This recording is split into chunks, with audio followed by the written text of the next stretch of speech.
God is good. All the time. All the time. God is good. The will of the Father. Yes, I will. Yes, I will. The will of the Father. Maraming salamat. Ayan. Napagkatasan po ako. Kaya diretso po ako. Ikaw na. Ayan. Pakilala ka na.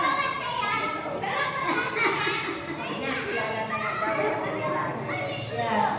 Kompleto spiritualis na po ang kanilang mga ipinahayag tungkol sa ating ina.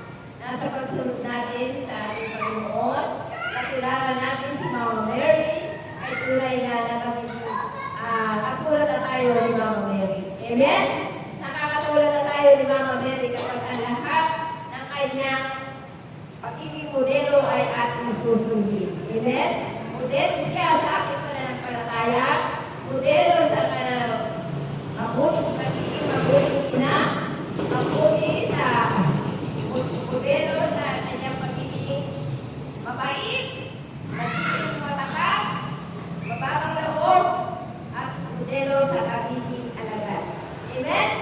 Kaya si Mama Mary ay niya ang pinakamahalagang araw na kanyang nakapistahan ng kanyang ang pag-aakyat sa kanya sa langit. Amen? Ascension ni Jesus, iba sa Assumption. Assumption. Amen? Ang Ascension ay ang pag-aakyat sa langit ng Panginoong Jesus. Amen? Na siya ay umakyat sa langit sa kanyang kapangyarihan. Amen? Dahil siya ay anak ng Diyos. Amen. At si Mama Mary naman, iniakyat siya sa langit. Amen? Sa tulong ng kanyang anak at ng mga anghel. Amen? Yun. Yun sabi nga nang malapit na raw, buhayin si Maria, sabi daw ng Angel, Miguel Arcangel, na malapit na siya, buhayin ng kanyang anak. Kaya yun ay maraming nabalitaan ng mga tao dahil ipinabalita daw ng mga apostol, no? Pedro at ng kanyang mga kasamahan. Kaya marami din ang nakasaksi sa kanyang pag-akyat sa langit. Amen? Ang pag-akyat sa langit sa ating inang Maria ay isa sa apat na dogma na aral ng simbahan. Amen? Ang una ay ang January 1st, ang Mother of God. Amen? Si Maria ay itinakda na maging ina ng ating Panginoon. Amen? Na mula pa sa kanyang pagsilang at ipinaglilihi pa lamang siya, ay tunay na siya ay inalagaan na, kumbaga sa iprereserve na ng ating Ama. Amen? Para maging ina ng ating Panginoon. Iningatan siya at inalagaan para hindi siya magkasala. Upang siya ay maging tunay na birhen na walang kasalanan. Amen? Palakpakan natin ang ating Panginoon. At ang kalunga ay yung assumption o pag-aakyat sa langit. Amen? Na ang pag-aakyat sa langit ng ating ina dahil siya ay naging masunurin. Amen? Na siya ay talagang sumunod sa ating Panginoon at yung mabuting ina mula pa sa paglilihi niya sa ating Panginoon hanggang sa kamatayan. Hindi niya iniwan ang kanyang anak sa habang ang ating Panginoon ay nakapaghiway sa krus. Amen? Tunay na siya ay isa, dakila, at mapagmahal na ina. Mapagkaruga. Amen? Na kaya siya ay sa kanyang pagiging isang alagad, siya yung unang sumunod sa ating Panginoon. Amen? Kaya naman siya ay biniyayaan ng Panginoon na siya ay iakyat sa langit, katawan at kaluluwa. Amen? Hindi katulad nating mga tao. Amen? Kung tayo ay namatay, naiiwan ang ating katawan. Amen? Ayan, nabubulong. Pero si Maria, ang kanyang katawan ay hindi nabulong. Amen? Kaya tayo rin, kaya iniyakin sa langit si Maria, kanyang katawan at kaluluwa, may pag-asa rin tayo iyakyat ang ating kaluluwa. Amen?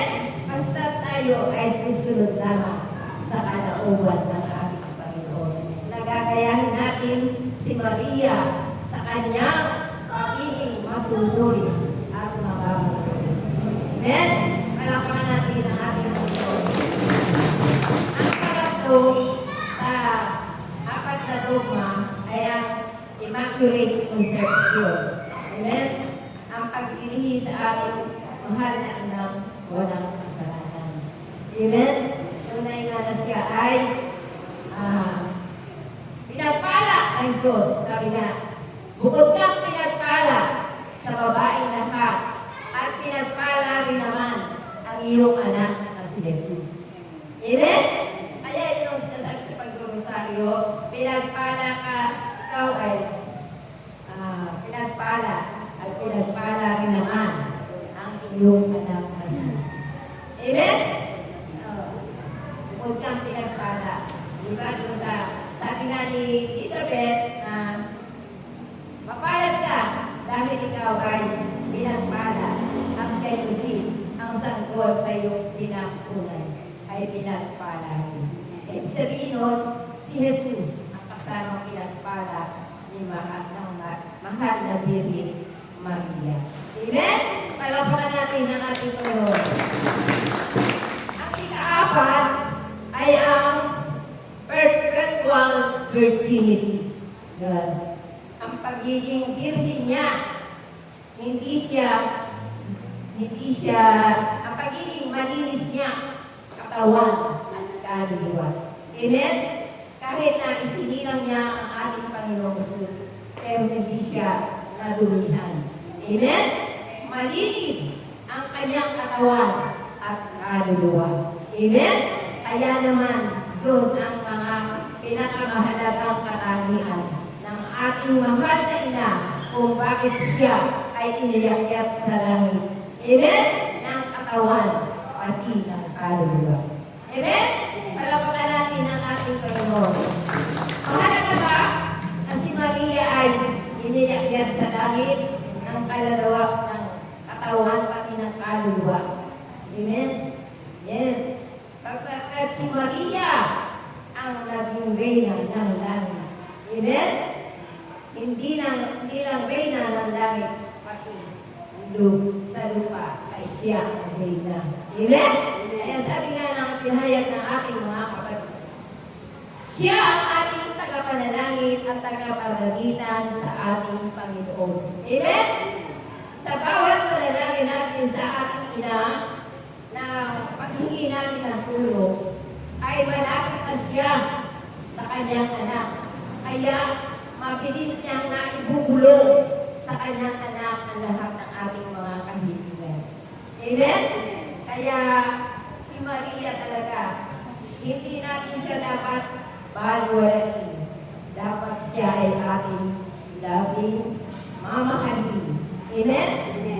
Lagi natin siyang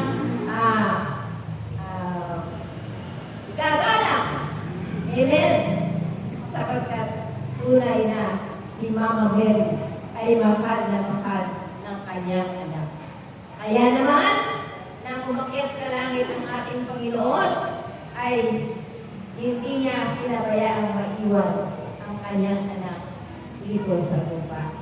Kaya iniyakyat niya, kaya nakasama niya ang kanyang ina at ating anak ina na si Maria.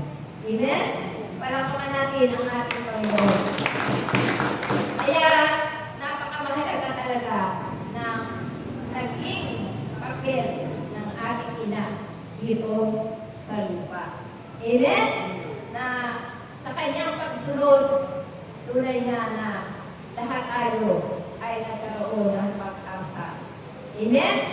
Na tayo ay nalalayo sa Diyos, no? Ay talagang ginamit ng ating Ama ang kanyang anak na pinagpala. Amen?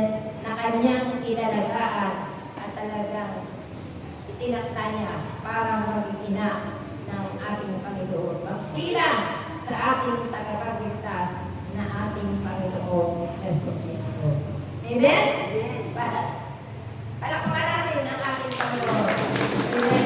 Kaya, yun ang sa lahat ng ating mga panalangin, no, hindi natin nakakalimutan ang ating inang Birhen. Amen?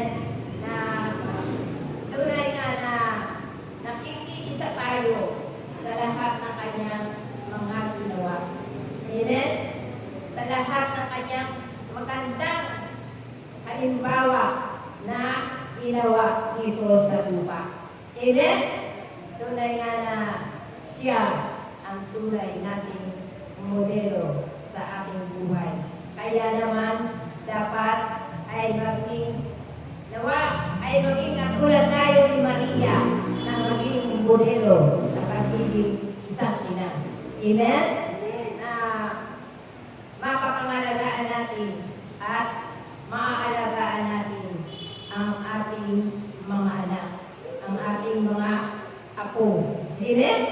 Hindi lang yung tinatawag natin anak na nagmula sa akin, kundi yung ibang mga bata na anak ng Diyos.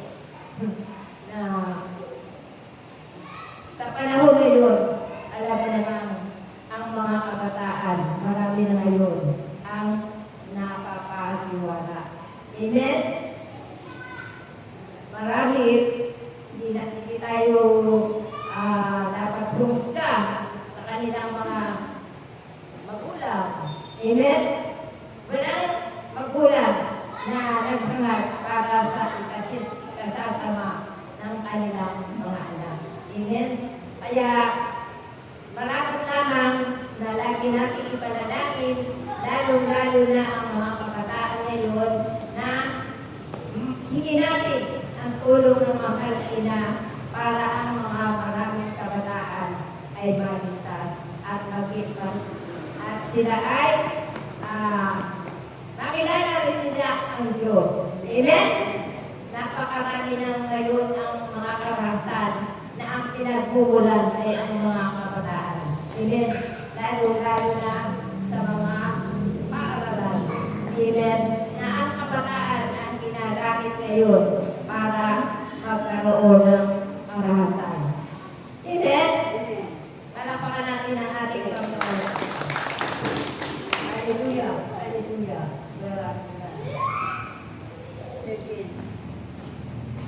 Hallelujah! Wala sila lahat. Wala sila lahat. Kaya pa kung sino isang kapag Ang belo. sino ba? Si brother. Okay.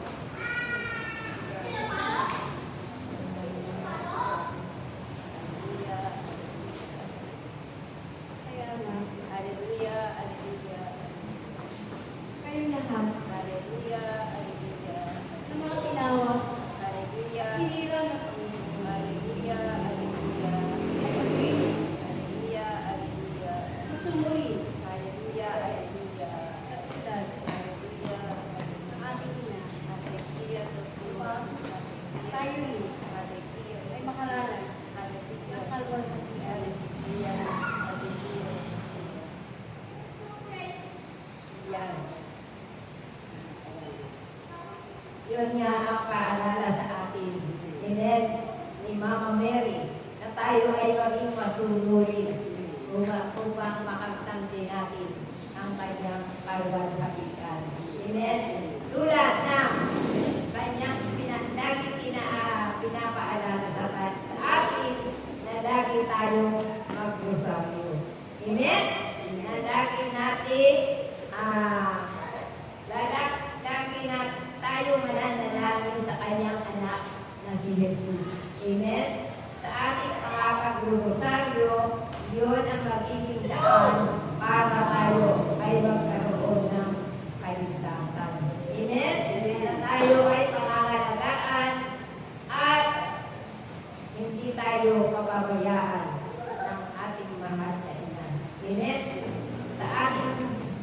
tayo ay nasa hindi mabuting kalagayan, yan. Isa nating nilalapitan ang ating mahal na ina upang tayo ay magkaroon ng kaugnayan sa ating Panginoon na kanyang anak. Amen? Palakpakan natin ang ating Panginoon.